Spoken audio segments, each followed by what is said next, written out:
لا إله إلا الله محمد رسول الله لا إله إلا الله محمد رسول الله. Many types of shayateen. There is one is who's called khannas, and that's the one that continuously whispers. And there's others. Rasulullah sallallahu alaihi wasallam has given a name of the one who gives doubts. There's one particular shaitan that will give doubts. So when people make wudu, some people get doubt. Did I wash this? No, let me wash it again. So they wash it again, and then after that, did I wash that little part of my elbow? No, let me wash it again. So they wash it again. This is doubt. This is doubt. And if you see any person who's in that, the best way is to get somebody who looks over them and tells them, just listen to me. Yes, you washed it. Now you just carry on. You washed it. Now just carry on. Finish it. Yeah. And so, it's some kind of disorder. If you don't get them out of it, they will literally spend an hour to do wudu. Or they could spend, they might do, I've seen serious cases where it gets to the stage where they've done wudu again and again and again and again, and forget it, man, the bathroom looks like a little pool by now. There's water all over it. And then they think, what's the point, man? Let me just jump in the bath. Seriously. And then they jump in the bath, and every time they want to have a wudu, they end up having a shower. And then they get waswasa in the shower. Oh my God, what's next? Now you're going to dive into the ocean or something to make sure that it gets really, it affects them quite badly. There are some people like a waswasa specifically regarding their salah. So, they get waswasa again and go, did I read this? And they want to start again, and they want to start again. Again, it's a waswasa. You just got to, sometimes you might, if you feel that is happening to you, you just have to say to yourself, no, I did it, finish, khalas. I just did it. And just move on. Or you do it once and say, done, finished, and just move on. Do the next one. Don't allow it to continue, because the continuity of you, if you start accepting it, then it's going to change into a kind of disorder. Now, one thing is waswasa. Next thing is when he comes for waswasa into a house, because he comes to every single one of us, okay? Jinns have been in every single body, right? Are you scared of jinns, guys? No, you're not. You know why? Because jinns come in our bodies every single day. They do. Every single day jinns come. In fact, when you wake up for Fajr, you've got a jinn that's already tied, a shaitan that's already tied 3 knots over your head.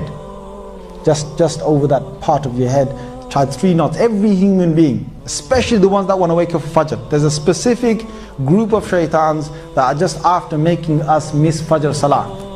So if you missed your Fajr Salah this morning, you had a group of jinns that came to your house and they basically did their little job. So what they do is they tie 3 knots, and when you wake up they say, Nam nam alayka laylun tawil. Rasulullah sallallahu alaihi wasallam said this to us in the hadith in Muslim, and you sleep, you've got a long night. And Prophet sallallahu alaihi wasallam said he'll carry on doing this until he's made you miss your Fajr. He says, if the person gets up, فَذَكَرَ اللَّهِ, if the person remembers Allah, they say, Alhamdulillah, alladhi ahyani ba'da ma amatani. Whatever dua, whatever dhikr they do, any form of remembrance of Allah they do, 1 knot is untied immediately.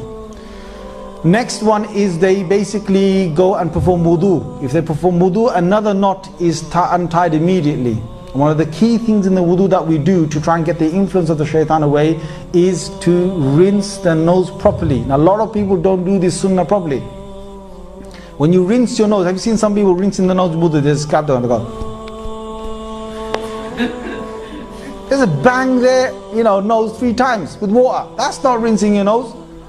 Some people just get water and just go straight on top of their nose.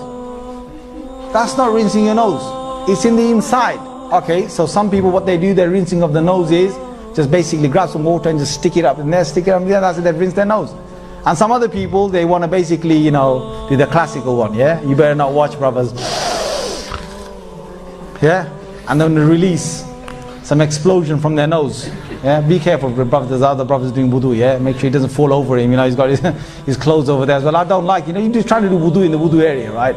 You got some brothers who are trying to do wudu. I think, are you doing wudu or are you making me do wudu? Because it's half over your jubba, whatever, your trousers, yeah. And when the guy basically does the classic one, you just basically want to make sure that he doesn't blow it all out onto yours, clothes or something. So anyway, the sunnah regarding this, and this is very important because Rasulullah sallallahu alaihi wasallam said that فَإِنَّ الشَّيْطَانِ يَبِيتْ فِي خَيْشُومِ Rasulullah ﷺ has said that the shaitan sits just at the end of your nostrils, within just your nose. He sits there throughout the night because you're in forgetfulness, you're not in a state of dhikr. And to get the influence of shaitan away is to take water to snuff it up to the bridge of the nose, and then to sniff it out, both sort of parts. So to take some water in is one sunnah, to take and blow the water out is the second sunnah. Both these sunnahs complete cleansing the nose at the time of wudu or ghusl, at the time of performing ablution or having a bath. So that's the second one. The third one the hadith says is that the person prays. When you pray 2 rakats, the last knot that is there will actually be untied.